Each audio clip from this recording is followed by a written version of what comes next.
1899년 프랑스 파리의 고등법원에서 한 재판이 열렸습니다. 재판의 피고는 평소에 인자하기로 소문난 뒤물린 신부. 발음하기 편하게 그냥 신부라고 칭할게요. 놀랍게도 이 신부는 성당의 신도인 샤를 씨를 살해한 혐의로 재판을 받고 있었는데요. 이 사망한 샤를 씨는 평소에 성당에 많은 기부금을 내놓아 이 성당의 영향력이 큰 신도였어요.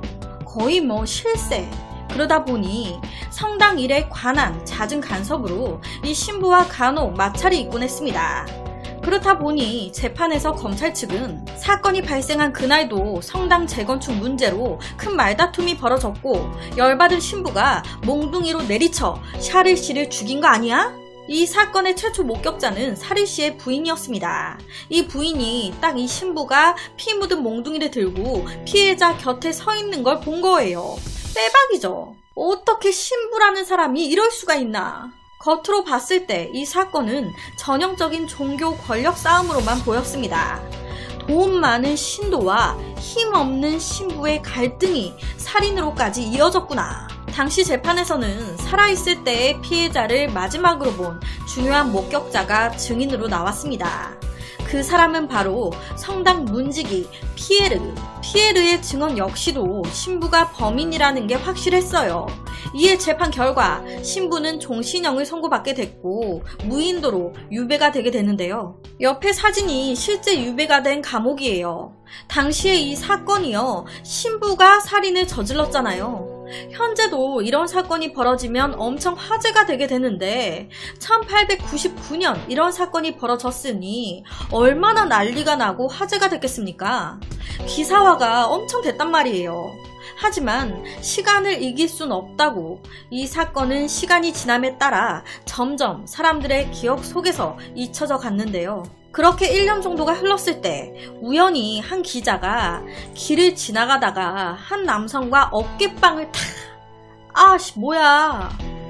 죄송합니다. 그렇게 그냥 스쳐 지나가는데 방금 부딪힌 이 남자 뭔가 되게 낯이 익어. 어디서 본 것 같은데. 어디서 봤지? 기억나. 방금 부딪힌 저 사람 신부 살인 사건 재판 때 증언에 섰던 성당 문지기 아니야? 그런데 이때요, 재판 때 봤었던 성당 문지기 피에르의 모습이 아닌 거예요. 정장을 쫙 빼입고 엄청 근사해졌네. 1년 사이에 딴 사람이 됐어. 얼굴에 부티가 철철 흐르네. 뭐지? 1년 사이에 엄청난 부자가 된 건가? 어디서 돈 좀 벌었나? 이때 이 기자의 촉, 뭔가 이상한 거예요. 본능적인 직감.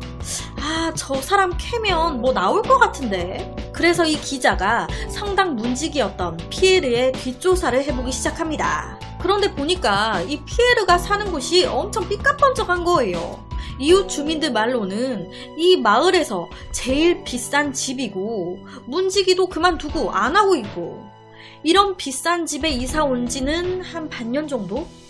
일은 안 하고 그냥 은행 이자만으로도 생활이 가능할 정도로 부자라고.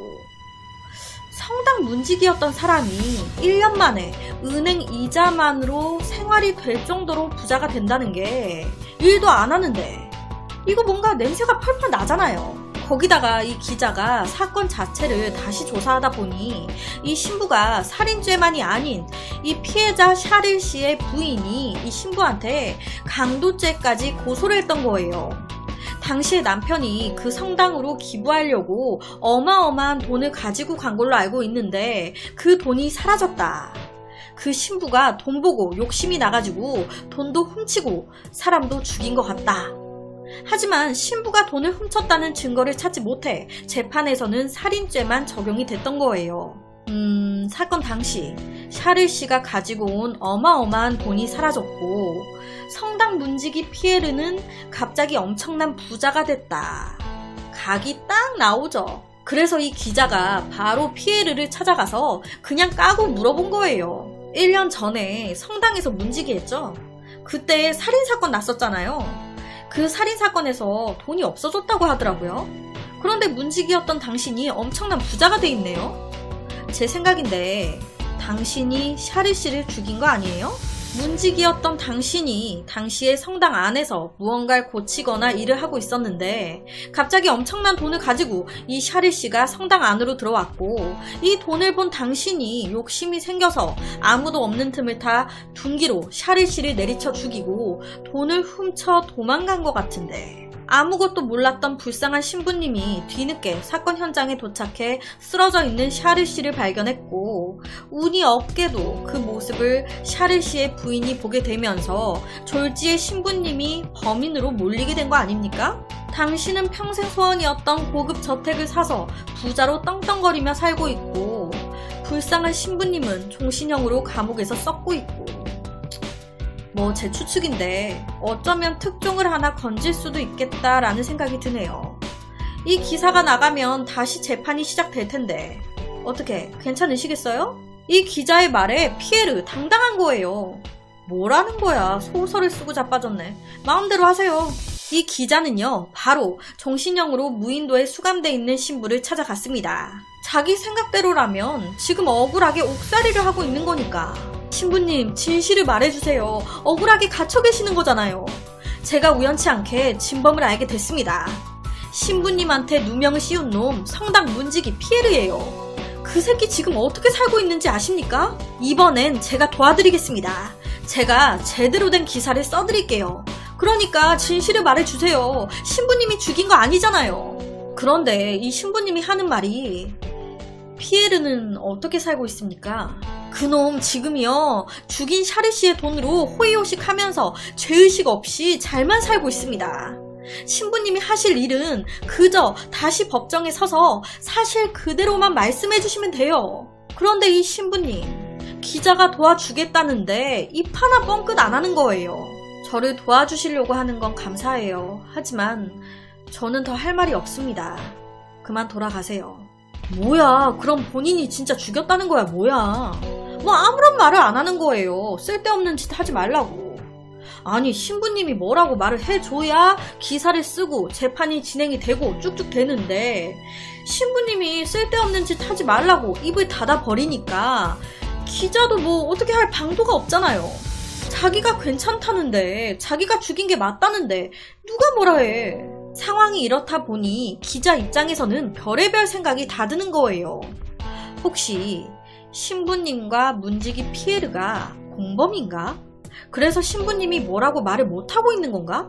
둘이 공모해서 샤를 씨를 죽인 다음에 돈을 나눠 갖기로 했는데 문지기 피에르가 배신하고 혼자 돈을 갖고 튀었나? 아니면 혹시 신부님의 아들이 피에르인가? 그래서 아들을 감싸는 건가? 오만 가지 생각. 어쨌든 기자 입장에서는 신부님의 증언 없이 돈의 출처 의심만으로 기사를 쓰긴 힘들죠. 그렇게 무려 25년이라는 시간이 흐릅니다. 어느 날 이 기자의 집으로 한 통의 편지가 도착합니다. 편지를 보낸 사람은 세월에 잊혀져 있던 25년 전 샤르 씨 살인사건의 진범으로 의심했던 성당 문지기 피에르였습니다.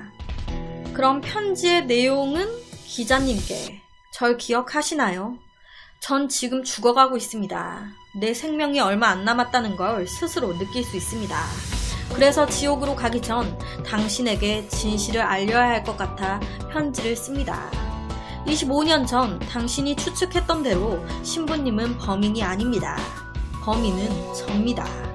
모두 당신의 추측대로예요. 샤를 씨가 성당에 기부하려고 엄청 많은 돈을 가지고 찾아왔고 이 모습을 본 전 순간적으로 눈이 돌아버렸습니다. 그래서 성당 안 작은 방에 있었던 샤를 씨를 몽둥이로 때려 죽였습니다. 그리고 돈을 훔쳤어요. 자, 그럼 진범은 문지기 피에르가 맞다고 나왔습니다. 그럼 신부님은 뭐야? 신부님이랑 공범도 아닌데 신부님은 왜 본인이 하지도 않은 살인을 뒤집어 쓰고 20년 넘게 감옥살이를 하고 있는 거지? 도와준다고 해도 거부하고 이게 설명이 안 되잖아요. 보통 사람이라면 억울하다고 내가 안 죽였다고 난리가 났어야 되는데 그런데 본격적인 이야기는 지금부터입니다. 편지 속의 피에르는 우발적으로 눈이 헷가닥 돌아가서 이 피에르가 샤를 씨를 죽인 거예요. 그렇다 보니 이 피에르에게는 아무 대책이 없었습니다. 그냥 바로 도망갈까? 했지만 그럼 평생 범죄자로 쫓기면서 살아야 된다는 건데 그 생각을 하니까 갑자기 너무 무섭고 억울했다는 거예요.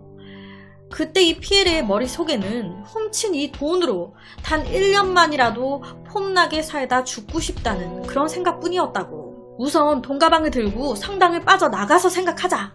딱 성당 문을 열고 나가려고 하는데 어라, 누가 성당으로 오는 소리가 들리는 거예요. 급한 마음에 성당 안에 훔친 돈가방을 숨기고 아무렇지도 않은 척 있는데 그때 들어온 사람이 바로 이 신부였습니다. 피에르, 샤를 씨 오셨나요? 아, 네, 지금 저쪽 방에 계세요. 아, 그래요? 알겠어요. 아, 저 신부님, 제 고해 성사 좀 들어주세요. 아, 지금 제가 손님이 와 계셔서 가신 후에 이따가 드릴게요. 안 돼요. 제가 엄청난 죄를 저질렀습니다. 지금 하지 않으면 안 돼요. 지금 꼭 들어주세요. 그렇게 이루어진 고해성사. 이때 이 고해성사가 두 사람의 인생을 바꿔놨습니다.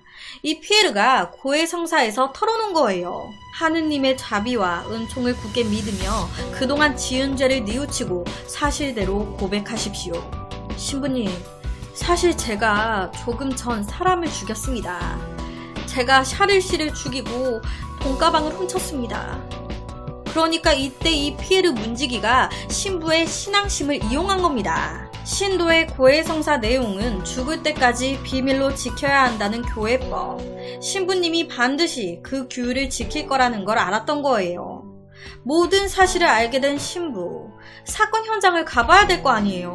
딱 가서 봤더니 들은 대로 샤를 씨가 피 흘리며 쓰러져 있네. 아, 이 상황을 어떻게 해야 되나 하는데 바로 그때 샤를 씨의 아내가 이 장면을 봤던 겁니다. 그러면서 빼박으로 신부님이 살인자로 몰렸던 거예요. 이 피에르는 무려 25년이 흘러서 자기가 다 죽어갈 때 이 모든 죄를 털어놨습니다. 25년이 지나서 이거 털어놓고 얼마 안 가 죽었어요. 이 모든 걸 알게 된 기자는 바로 25년 만에 신부를 찾아갔습니다. 피에르가 죽었습니다. 그 뻔뻔한 자가 죽기 전에야 모든 죄를 고백했습니다.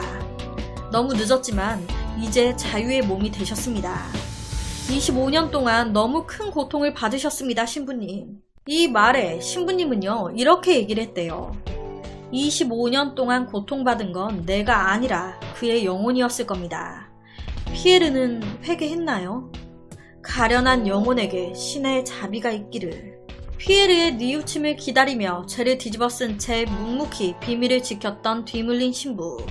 그는 25년 만에야 성당으로 돌아왔고 살인으로 얼룩졌던 성당은 신부의 이야기에 감동한 신도들의 후원으로 재건립됐다고 합니다. 옆에가 실제 몸담았던 뒤물린 신부의 성당이에요. 그리고 지금 보여드리는 이 옆에 분이 실제 뒤물린 신부입니다. 와, 저는 준비하면서 와, 정말 대단한 분이구나 했습니다. 저였으면 억울하다고, 내가 안 죽였다고, 죄를 지은 놈이 죄값을 받아야지 왜 억울한 내가 받냐고, 기자가 도와준다고 했을 때 고맙다고 그냥 막 얼른 진행시키자고 했을 텐데 이게 말이 25년이지. 고해 성사고 나발이고 살인은 용서가 안 된다. 샤를 씨는 무슨 죄냐. 막 그랬을 텐데 참 대단한 것 같습니다. 그래서 오늘은 실제 있었던 뒤물린 신부에 대한 이야기를 가지고 왔습니다.